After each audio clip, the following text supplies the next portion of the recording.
Hi, good afternoon, late afternoon to everyone, almost evening. Thank you for staying with us all the way over here, where we get the opportunity to share with you our wonderful country and Indonesia and the growth of our e-commerce ecosystem and how come this far and where we're going to go from here, especially from the angle of customer acquisition. So I would like to begin a bit about introduction about myself. I am Donald Wihardja from Convergence Venture. We are an Indonesian-focused venture capital. We only invest in companies that focused in Indonesia. That's why we have seen a bit about growth in Indonesia for the last 5 years. Just a bit of some data before I then would let each of my panelists introduce themselves. Indonesia have grown in leaps and bounds in the last 5 years of e-commerce. I remember still when Indonesia was just 2 billion in e-commerce sales, 8 billion, 2018 numbers at 24, 25 billion, and the news coming in at 2019 will be at 40 billion, in par with India. We have come a very long way, and as the MC said before me, that it comes despite the fact that we have fragmented infrastructure, unsophisticated customer base, and these people to my left are definitely be able to tell you how to achieve that and how they have achieved that in their own successful companies. To my left is Agung Nugroho of Kudo. Oh, yeah, still Kudo.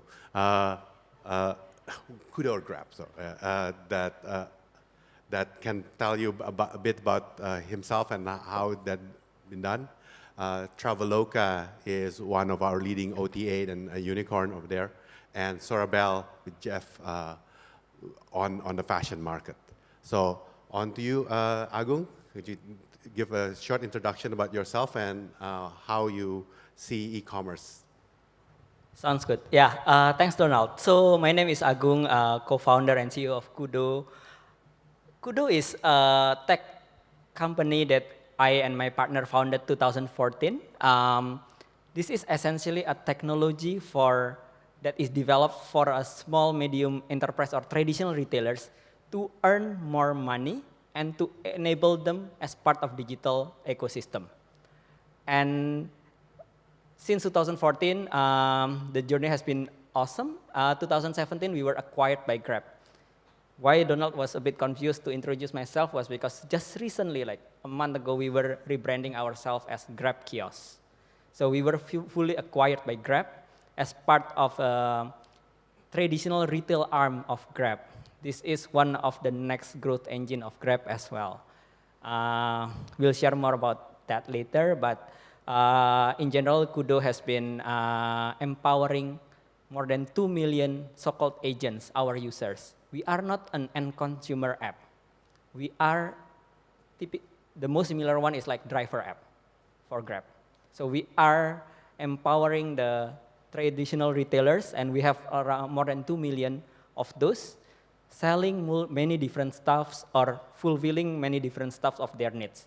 Essentially, the technology that we are creating is to fulfill their needs of getting more revenue, lowering their cost to serve, as well as providing them with working capital. Having said that, we have enabled as well them to be digitally savvy and enabling the ecosystem and surroundings of their consumers to also be digitally savvy. Just a small example is that last year, we managed to recruit more than 500,000 new drivers for Grab only in a year. This means like empowering digitally the one that was not digitally part of digital world through using technology through our so-called agents. So this is one of the example that Kudo is doing. Thank you. Certainly, agent-based way to reach out to the consumer market. It's very, very key to developing nations, especially Indonesia.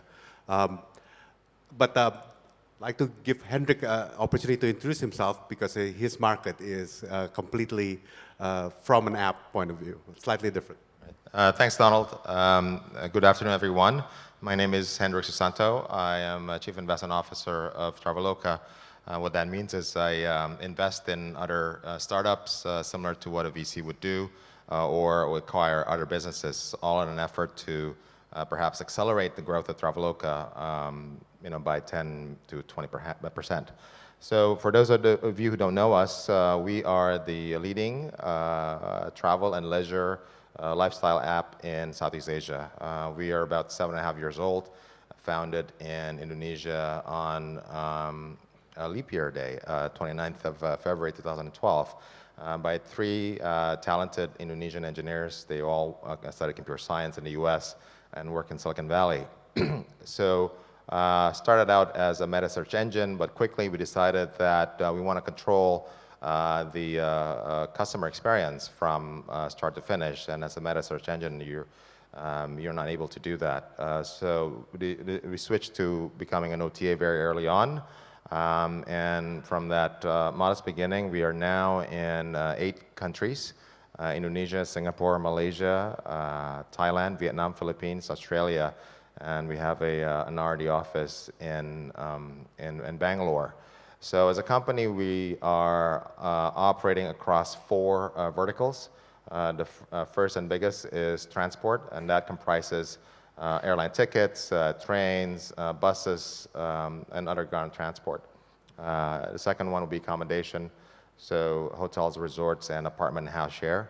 The third one is experiences, and that runs a gamut from activities and attractions. So using our app, you could buy a ticket to Universal Studios here in Singapore, or Garden by the Bay, or even more simply, movie tickets or concert tickets. We were the exclusive online agent, for example, Shawn Mendes, just a few days ago, and sold out within 30 minutes. So these 3 verticals really, for us, it comprises the complete value chain for not just travelers, but also leisure seekers. So you don't even need to leave Singapore or Jakarta, wherever you may live, to use our app. And you can use it for your weekend or after work and so on. The fourth vertical that we operate is financial services. So we don't want to be a bank, and this is really driven by the customer need in Indonesia. So only about 3% of Indonesians have credit card. So even if you don't have credit card, you could still transact on any of our platform, really, but the experience will not be so smooth. So we decided that having transacted with tens of millions of customers over a number of years, we have a pretty good idea as to their buying power and so on, and combining that internal data with other data from mobile operator and so on and so forth, we could design a very prudent credit scoring engine. So starting a year and a half ago, we started offering fairly modest credit limit, about 150 to $700 US, to a select number of our customers, and it's grown very, very rapidly. And what we've observed is that when people have this facility, they use it often, and they use it for many, many different things, not just for an airline ticket, but even for a movie ticket, a $5 movie ticket, just because it's so easy to use. That would be an overview. Thank you. Thank you, Hendrik. So from OTA, from travel, now I'd like to talk to Jeff, who is from Sorabel, who is in the fashion vertical, one of the largest vertical segment in the e-commerce market. Hi, everyone. My name is Jeff. I'm the CEO of Sorabel. Sorabel is Indonesia's largest women's fashion vertical. Our mission is to democratize fashion for everyone. And I'll share 3 quick things of how we do things a little bit differently. The first is we have this service called Coba Dulu Baru Bayar, something that we're quite well known for. Essentially, you order items as you normally would from any app. The courier will come to your house or your office or wherever you said you wanted to get it delivered to, and the courier will actually wait for 15 minutes. You can try the clothes on. If it fits, if you like it, if it's up to your expectations, then you keep it. But if you don't like it, you can return it directly to the courier, no questions asked, no charge. So this is available in 368 cities nationwide in Indonesia, in over 4,300 districts. And it effectively removes the risk of buying fashion online, right? Because as you all know, buying fashion online, maybe it doesn't fit, maybe it doesn't look good, maybe it doesn't meet expectations. The second thing that we do a little bit differently, we're primarily a private label business. So 80% of our sales is actually our own products. And this enables us to achieve much better quality for the price and about 58% margins overall. And the third thing that makes us different is that we use a lot of tech and data to acquire our inventory. So we don't just rely on fashion experts. We actually utilize a lot of machine learning to figure out what kind of inventory we'll sell. And that's how we're able to sell about 70, 80% of our inventory after just 30 days. So we would turn over our inventory about 10 times a year, which is pretty good for fashion. Okay, thank you for those introductions. Now, on to the important part of our conversation here. It's about customer acquisitions, right? Now, Indonesia is highly mobile first country. I bet, I remember like 58% or so of our population is already in internet, right? And of that, 44% have visited e-commerce stores or use an app and all that for e-commerce. But we are not sophisticated customer, our customers are not. So could you please describe how you acquire those customers? What kind of unique selling proposition you offer them? How do you get them to join your platform and actually be a customer as opposed to be just browsing around? Maybe Jeff on that side, coming this direction. Sure, yeah. So that, obviously the try then buy is a big USP. Best quality for the price. Another important USP, most up-to-date fashion. I guess what I would add on top of that is building a relationship with customers is very important in Indonesia.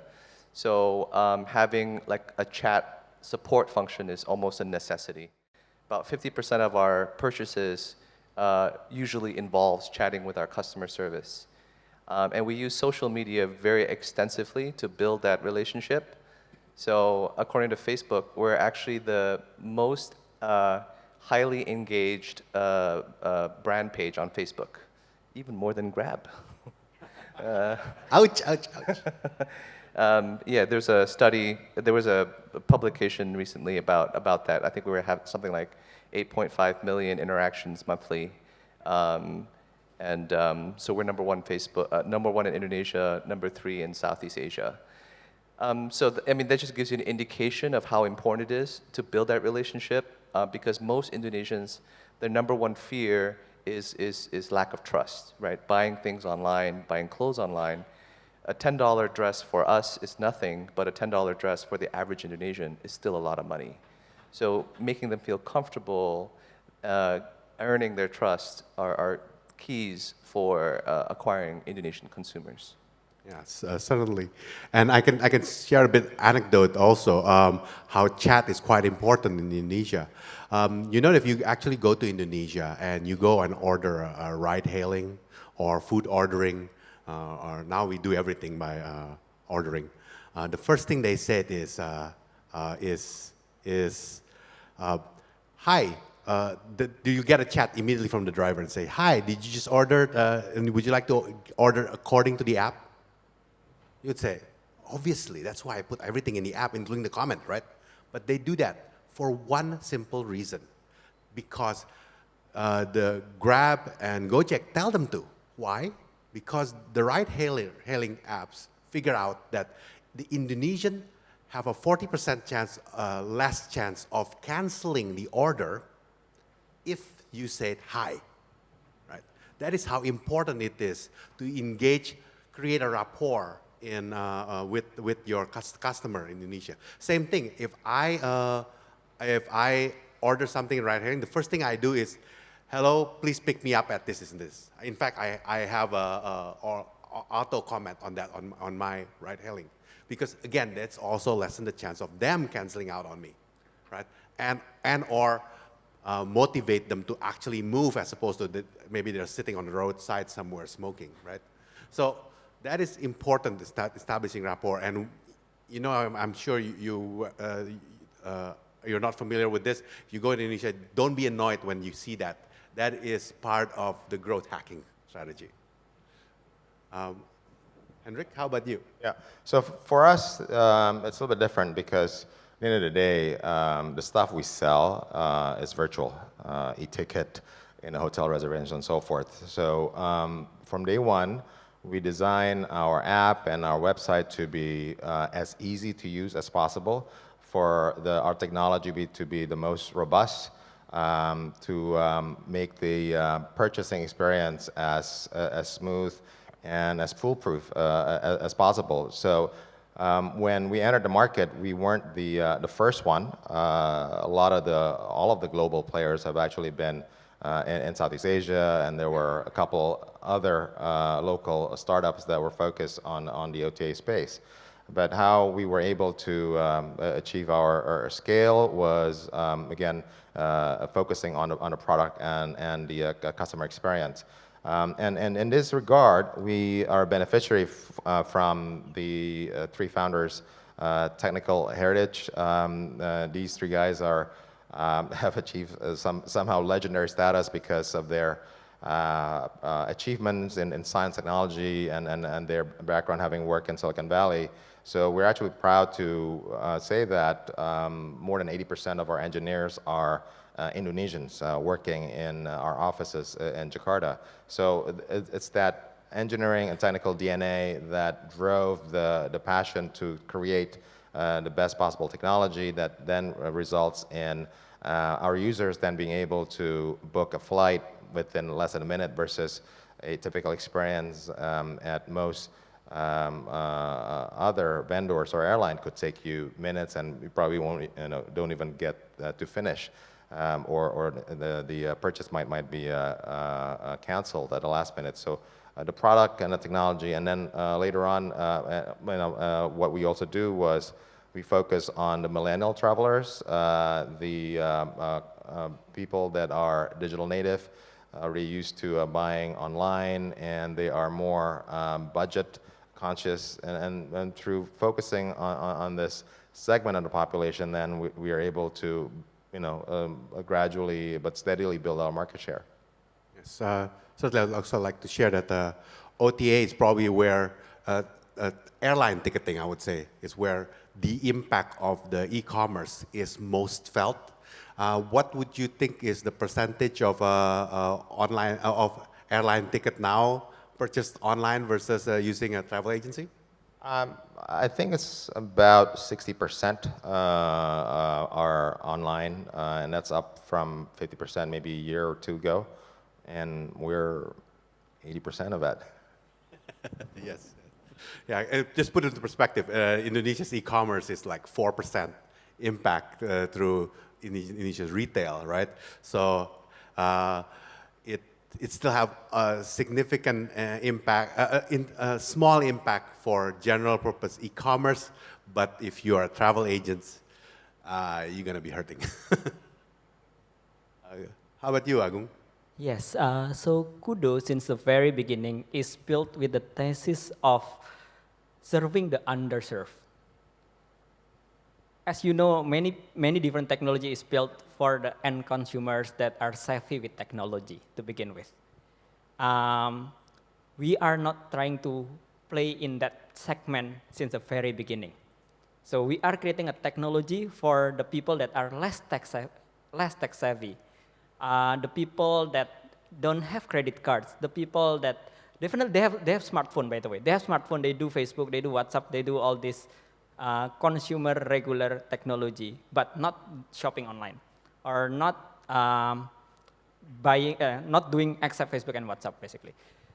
So we are tapping that market since the very beginning, and to be able to tap those kinds of market, and this comprises actually maybe around 70% of Indonesian population, and this is the growth driver of Indonesian economy in general. Traditional retailers comprise still mostly around 70% of the total retail market in Indonesia. So this is impactful, this is untapped with technology. How are we tapping since the very beginning? Number one, product matters. Create as simple product as possible. Even the product that is able to operate with 2.5G data. That's number one. Second, at the end of the day, this segment, the mass segment market, is always interested about money and opportunities. So Kudo, since the very beginning, is offering products that can give them money, can give them more opportunities of selling things. This is the agent, right? This is the agents, yes. So give them some business purpose, they will get engaged. And the last thing is that to be able to do this, we cannot rely 100% on digital. There is always a human touch there. As Jeffrey mentioned before, trust is important. And establishing the trust cannot just be through digital. I have a set of field officers that make sure that they are there just to visit them once a month, so that the relationship is built, so that it doesn't mean that they don't do transactions without them visiting, but it's just to build and establish the trust. They like to not only chat, but talk in person. So these three things are key for us to tap this market, basically. Can I add? I forgot to mention about chat. So we've actually designed our products so that there's as little need as possible for chat, either through picking up the phone or using the chat function. We have a 100% design team that's dedicated to making sure that our app and our website is so intuitive to use.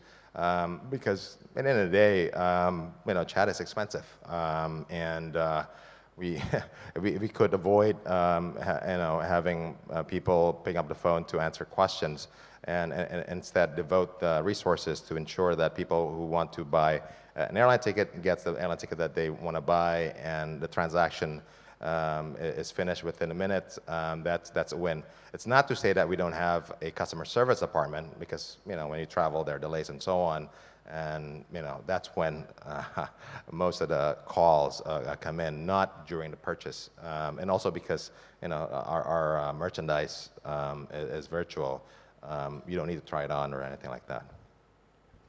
Well, I'd like to add that a lot of the airline travelers are sophisticated enough to understand what an airline is, and the product knowledge is quite common. But I operate an agent-based network where selling game software when I was doing game vouchers when I was a startup, and I certainly understand the difficulty of explaining the product knowledge to the agents so that they can sell it better, right? But the agent network is commerce. Selling through agents are a very tried and tested way of doing this. And also, it makes these Indonesian e-commerce has a massive, massive impact to the Indonesian economy, right? 4%, not only 4% GDP is now in e-commerce, but reduction of like 2% to 3% of unemployment is in the hand of these unicorns that we see. So let me add a bit into that one as well. So this agent network is an infrastructure that I built that can be used for anything right now. It's a cascaded approach to be able to touch the next millions of Indonesia. There is one example. Recently, I created opportunity for these agents to do domestic remittance. Suddenly, these agents, there are so many agents that are doing domestic remittance without us explaining, in fact. Because simply the needs is there, but the solution is not there. And in fact, these agents definitely are earning money, but what is most important is that it really helps the surroundings of these agents, the consumers, the end consumers, to be part of digital ecosystem. And this is only one example of financial services product. Right now, there are many things that these agents can do, can sell, can introduce. So yeah. One of the questions we're asked to address is, what is it from here on out, right? We have gone and market our product to the current customer base. How do you get the next 100 million customers? What's your plan of going beyond the agent, maybe to the direct customers itself? So this is my thinking, and feel free to disagree, but by now, the low-hanging fruit customers in Indonesia has been owned by someone, by the titans. The titans can be Grab, can be Traveloka for certain different needs. Or What about Sorabel? and also Sorabel, of course, yes. Don't forget Sorabel. Come on. Everybody have to add some clothes on, right? That's true. Kidding. Yes, and yeah, for the fashion one, yeah, definitely Sorabel there. But the point is that if we are attacking the similar customer, the cost of acquisition will be more expensive. So for us in Kudo or in Grab Kiosk, first thing first, rebrand ourselves as Grab Kiosk. Why? Because right now we are playing as part of the ecosystem. The reason why I'm agreeing to be part of Grab in 2017 is that we believe that as part of Grab, we can tap way more ecosystem. It's not only Grab, it's also OVO in Indonesia. Grab, OVO, Kudo together as one ecosystem serving millions of Indonesia. So that is, capitalizing the ecosystem is something that definitely one of the things that to tap the next millions of consumers. Hendrik, how about Traveloka? Oh, I think we're just barely scratching the surface for travel within Indonesia. You know, we have such a huge country. We have 17,000 islands, and when a visitor comes from abroad, usually they only think about Bali, Borobudur, maybe to go to Jakarta and Lombok, and more recently, perhaps Labuan Bajo. But it's such a beautiful, big country, number one, so there's so many places to visit. Of course, infrastructure needs to be there. But second, you know, as a country, we have a young population. We're growing every year, and every year there are people who are flying for the first time. There are people who get passport for the first time. Now, it's not the scale of China, but I'd say out of 270 million people, you could probably get 5 to 10 million people who never flown before flying for the first time every year. So if we could capture a large percentage of those potential customers, that's already a great thing. But beyond that, we are a regional. We've been regional since 2015 or early 2015. Because we're in the business of moving people from one place to another, so it makes a lot of sense for us to, grow into other countries. For now, it's Southeast Asia, but by this time next year, we could be in half a dozen or so other countries where there are a lot of connectivity with Southeast Asia. We opened Australia just 3 or 4 months ago. So our other source of growth would be to expand across the 4 verticals that I mentioned earlier. And I think, beyond one traditional airline and hotels, the experiences sector clearly is one that has a lot of potential and such a broad category. And it makes a lot of sense for people who are already using our app to buy hotels and plane to then continue using our app for anything that they want to spend their free time on. Thank you. And Jeff, also, do you have any things to share about where the growth from here, and maybe a bit insight about Indonesian consumer? I also ask the same thing of you all as our time wind down.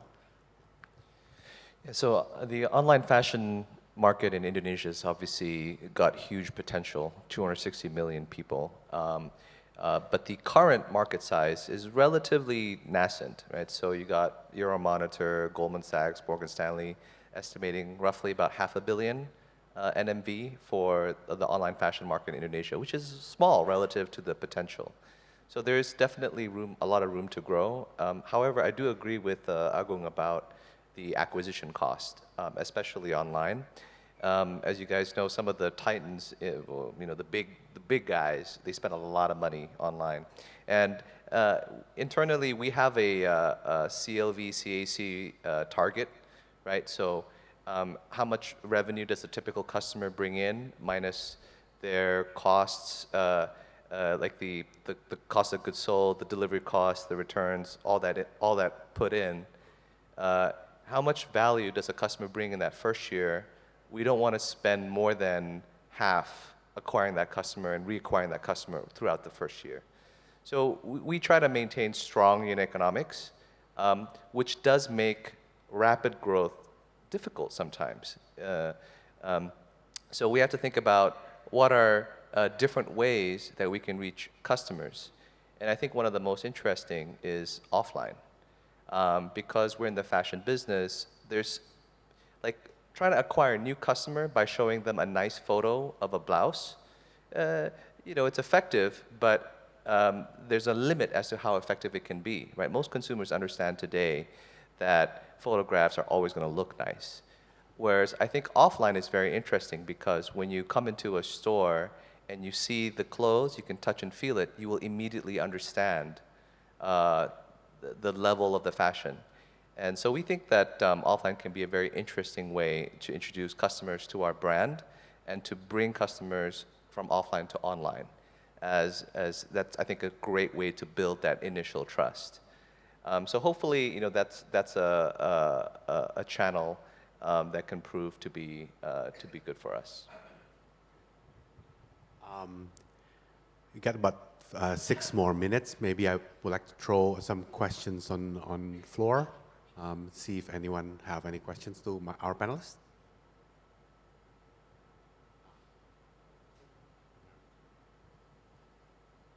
I can also ask without mic to you guys can well in front. Oh no, that's the camera. Okay, all right. There it's coming over there. Okay, cool. Thanks a lot for the panel, very insightful.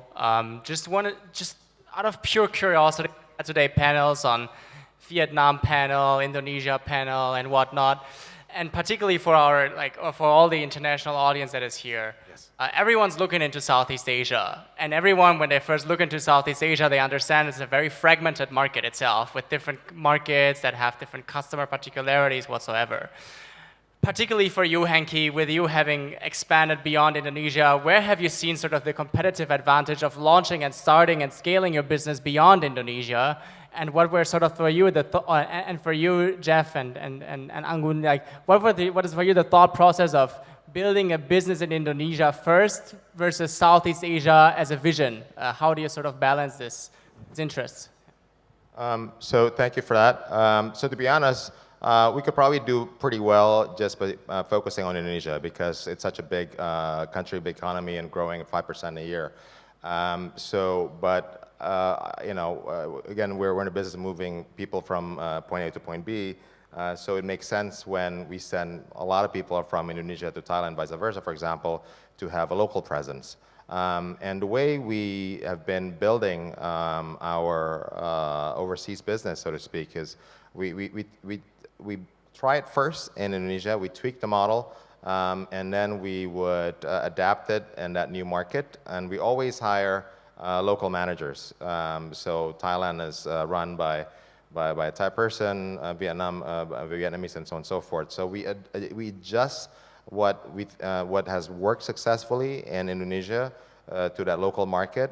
And because in travel, you tend, especially airline, you tend to deal with a short list of the same partners. So having a huge volume in a country like Indonesia could help in expanding to another market.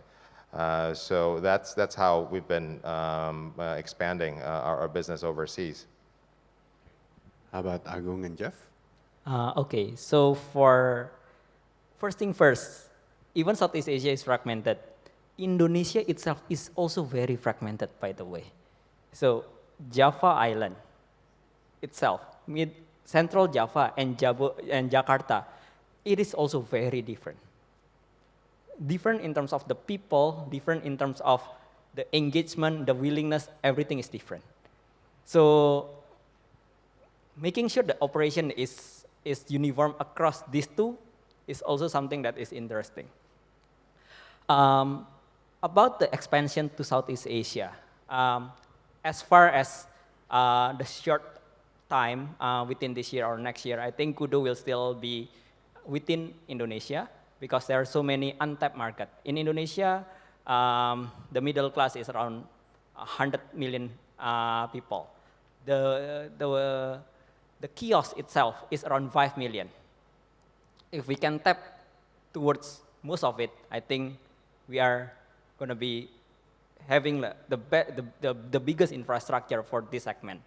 So that is still a homework. However, the thinking to scale regionally is basically riding into Grab ecosystem.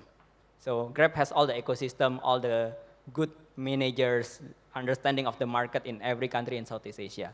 So even if we are scaling to Southeast Asia, it's part of Grab. The why Indonesia question is, the answer is very easy for us because I'm Indonesian, the whole team is Indonesian. I think the whole company, there's only one non-Indonesian, our CFO, American guy, ex-McKinsey. So why Indonesia? Simple, because we're Indonesian. But I think like even if you look at Indonesia, I completely agree with Agung. Indonesia is perceived as one country, but it's actually, Indonesia itself is composed of relatively fragmented regions. So just to give you guys an example, right? I mean, we sell $8 blouses, $10 dresses. When we, in the early days of Sorabel, shipping an item from Jakarta to Jayapura in Papua, that delivery would cost about $7, right? Like how many $8 blouses are you gonna sell if you're gonna ask customers to pay $7 for that shipping cost? So logistics is a major challenge for us, and we put a lot of effort in solving that problem. So we ended up deploying 100 distribution hubs throughout Indonesia, and we were able to bring that cost down to about less than $3 per delivery, right? So our delivery cost is amongst the cheapest, if not the cheapest, amongst all e-commerce in Indonesia. I'll give you guys another example. When we first started Sorabel, the business was very simple. It was simply buying and selling, buying from wholesale markets and selling it online. But what we found was that the retention rate was really poor. People were buying and not coming back. And when I talk to customers, why don't you come back? The most common answer is the quality just isn't very good. Quality just isn't good enough at the $8, $10 price range. And we realized that the only way to really solve this quality problem is to drive the production process ourselves, right? That's why we ended up doing so much private label, because like what existed before was simply not good enough for e-commerce. Good enough for offline because you can touch and feel before you buy, but not good enough for online because then it's literally like gambling if the quality is inconsistent. And so today, people who buy our stuff is 40 to 50% more likely to buy again versus when they buy something that we sourced from a wholesale market, even though we do 100% QC check on items that we buy at the wholesale market. So I give these two examples just to show how challenging it is just to solve Indonesia, right? There's a ton of challenges unique to the country that you really have to solve in order to find product market fit. You know, forget about other countries. There's going to be similar levels of complexities. So why Indonesia? We're Indonesian. There's a lot of problems that we still have to solve in Indonesia. One of these days, sure, regional, global, galactic domination, hopefully in the works. So thank you very much for that. And I think our time is up, but I hope we have been able to share with you how unique Indonesia is. But I also would like to say that out of all these problems and all that, we have to say that Indonesia is growing by leaps and bounds, exceeding Google's estimate of Indonesia's e-commerce by 30% year on year. Every year, the target number for 2025 jumps from 80 billion to 100 billion. The latest number is 133 billion. So we are even exceeding Google's ability to estimate where we're going. So that's awesome. And hopefully, with the new cabinet, the same president, very pro-tech president, the new cabinet with one of our friends as our minister of something or another, we'll see another 5 years of awesome growth, and God knows where we're actually going to be in 2025. Thank you.